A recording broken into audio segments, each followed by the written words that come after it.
라디오 땡땡 기도입니다. 오늘 날마다 듣기로 큐티 본문은 마가복음 4장 35절에서 41절 말씀입니다. 마가복음 4장 35절에서 41절 말씀. 첫 번째, 인생의 파도 앞에서. 오늘 말씀의 제목은 인생의 파도 앞에서입니다. 35절의 첫 머리는 그날 저물 때로 시작합니다. 그날은 바닷가에서 부흥회가 열렸던 날입니다. 특별히 그날은 예수님이 천국이라는 주제로 많은 비유의 말씀을 하셨습니다. 바로 그날 저물어 설 때 예수님은 제자들에게 저편으로 건너가자고 말씀하셨습니다. 예수님과 제자들에게 휴식이 필요했기 때문입니다. 무리들과 떨어져 이동하는 배에서라도 휴식을 취할 필요가 있었습니다.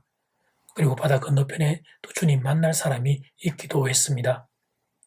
그래서 38절을 보면 예수님이 고물에서 베개를 베고 주무시고 계셨다고 기록하고 있습니다. 그런데 갑자기 큰 광풍이 불어왔습니다. 본문에 등장하는 제자들 중에 적어도 4명은 바로 그 갈릴리 바다에서 잔뼈가 굵은 사람들입니다. 갈릴리 바다의 수심이 어떠한지, 바람은 또 어떠한지 그들은 전문가들이었습니다. 웬만한 파도점은 거뜬히 이길 수 있는 사람들이었습니다. 그런데도 이날은 광풍 앞에서 속수무책이었습니다. 바람이 너무 사납고 물결이 배 위까지 넘어왔습니다. 제자들은 무서웠습니다. 죽을 지경이 되었습니다. 바람이 너무 심하고 파도가 너무 높았기 때문입니다. 사랑하는 교회 여러분, 자기 힘으로 감당할 수 없는 인생의 파도를 만나본 적 있으십니까? 오늘 본문이 주는 첫 번째 교훈은 인생에는 파도가 있다는 사실입니다. 더군다나 그날은 천국 비유의 말씀을 들은 날이었습니다. 그런데 그날 밤에 제자들이 풍랑을 만나게 됩니다. 아직은 천국이 아니라 이 땅에서 사는 중이었기 때문입니다.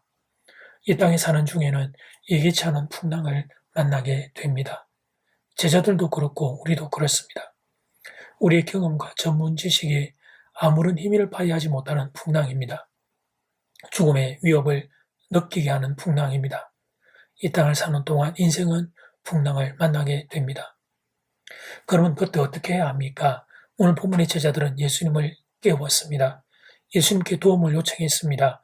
38절 말씀, 예수께서는 고물에서 베개를 베고 주무시더니 제자들이 깨우며 이르되 선생님이여 우리가 죽게 된 것을 돌보지 아니하시나이까 하니, 이것은 기도의 한 형태라고 볼 수 있습니다. 주무시는 예수님을 깨워서 도움을 요청한 것, 기도의 한 형태라고 볼 수 있습니다. 이것은 제자들이 잘한 행동입니다. 그래서 예수님은 자리에서 일어나 바람과 바다를 꾸짖으십니다. 그러자 바람과 바다가 잠잠해졌습니다. 이렇게 말씀이 끝났으면 두 번째 교훈을 이렇게 잡으면 됩니다. 인생의 풍랑에는 예수님을 찾으십시오. 예수님을 찾아 도움을 구하십시오. 그런데 오늘 본문의 사건이 이렇게 끝나지 않았다는데 고민이 발생합니다. 그 뒤에 예수님이 제자들을 꾸짖고 계십니다. 40절 말씀, 이에 제자들에게 이르시되 어찌하여 이렇게 무서워하느냐, 너희가 어찌 믿음이 없느냐 하시니. 사랑하는 여러분, 예수님의 이 책망은 지나친 것 아닙니까? 어찌하여 무서워하느냐니요. 그럼 광풍이 불어와 배에 물이 가득 차게 되었는데 어떻게 무서워하지 않을 수 있습니까? 배가 곧 침몰할 것 같은데 무서워하는 게 정상 아닙니까? 거기다가 제자들의 연약함을 그 누구보다 잘 아는 예수님이 왜 이렇게 냉정하게 말씀하는 것일까요? 사랑하는 교회 여러분, 예수님은 제자들의 연약함을 아셨습니다. 인간의 연약함도 아십니다. 광풍이 불고 배가 침몰할 지경이 되면 무서워할 수밖에 없는 게 인간이라는 걸 잘 아십니다. 그런데 오늘 본문에서 제자들에게 이렇게 말씀하신 것은 다른 이유가 숨어 있기 때문입니다. 여기서 오늘 본문의 두 번째 교훈, 그것은 그 배에 예수님이 함께 계셨다는 사실입니다. 예수님이 바로 옆에 계셨다는 사실입니다. 삶과 죽음을 한 손에 쥐고 계시는 예수님이 옆에 계셨다는 사실입니다. 그들은 예수님을 따라다니면서 예수님의 초자연적인 능력을 여러 번 보았습니다. 아직 예수님의 그리스도 되심을 믿을 단계에는 이르지 못했지만 예수님의 초자연적인 능력은 믿었어야 합니다.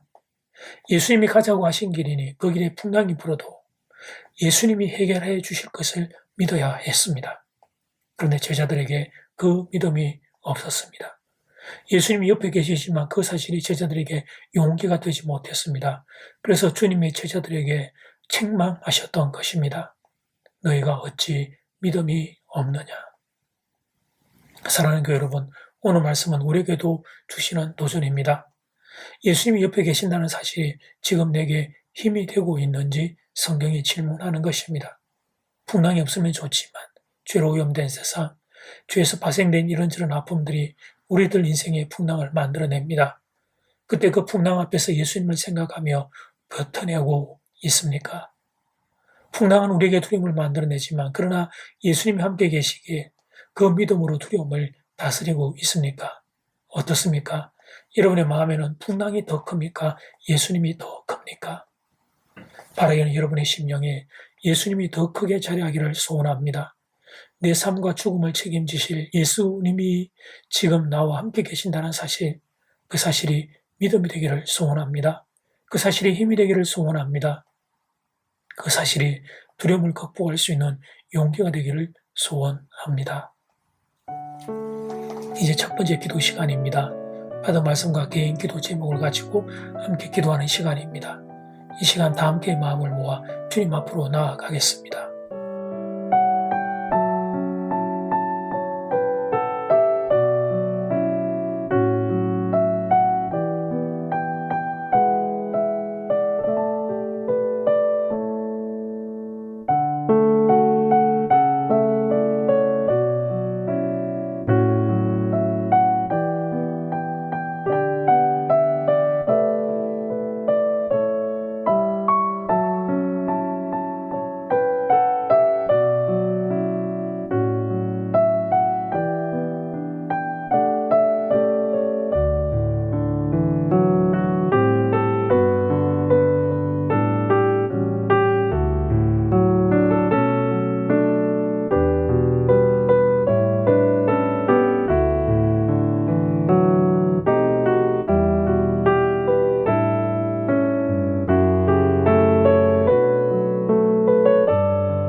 이제 두 번째 기도 시간입니다. 주님은 제자들의 연약함을 아셨습니다. 배가 침몰할 지경이 되면 무수할 수밖에 없는 게 인간이라는 걸 아셨습니다. 그런데 제자들에게 오늘 너희들이 왜 믿음이 없느냐 이 질문하셨던 것은 그 배에 예수님이 함께 계셨기 때문입니다. 예수님이 옆에 계시는데 그런데 그 예수님이 옆에 계시는 게 그들에게 힘이 되지 못했기에 주님이 오늘 제자들에게 책망하셨던 것입니다. 이 시간 다 함께 마음을 모아 기도드리겠습니다.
예수님, 저는 예수님 옆에 계시는 사실이 제게 힘이 되기를 원합니다. 능력이 되기를 원합니다. 용기가 되기를 원합니다. 믿음이 되기를 원합니다. 사랑하는 성도들이 인생의 풍랑을 인생이기에 어쩔 수 없이 맞이해야 되는 순간들에 함께 계시는 예수님이 더 크게 작동할 수 있는 믿음의 역사가 있기를 간절히 소원합니다. 그 주님 의지하여 하나님 그 풍랑을 이겨낼 수 있도록 우리 하나님 사랑하는 성도들에게 이 시간 찾아와 믿음을 더하여 주시옵소서. 코로나 바이러스가 급증하는 가운데 있습니다. 사랑하는 성도들의 몸과 마음과 가정과 일들을 내 구주 예수 강하게 지켜 주시옵소서. 예수님 이름으로 기도드립니다. 아멘. 이제는 각자 개인적으로 기도하시면 되겠습니다. 평안한 밤 되십시오.